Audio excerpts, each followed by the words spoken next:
outside the country can come into Malaysia, but they will still need to be quarantined. What the Ministry of Health is trying to ascertain now is whether or not we can relax the quarantine requirements. I think that's the big issue. Traveling, as long as you have business, you can still travel overseas, you can still travel out and into Malaysia.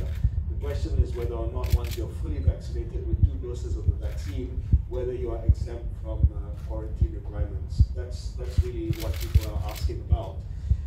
That is still subject to some analysis from the Health Ministry.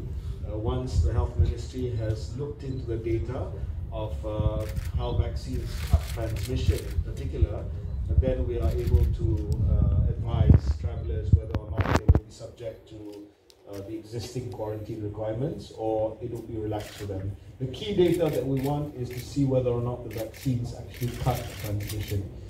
Because if it does cut the transmission, then of course relaxing the quarantine requirements makes logical sense, as well as insisting on having the PCR test results. So we need to know a bit more on that. There's some data that came in overnight about the Pfizer vaccine being very effective in cutting transmission. Again, we have to get our regulators and our expert working group to go through the data and to agree that the Pfizer vaccine actually cuts transmission and not just prevents the worst outcomes of COVID.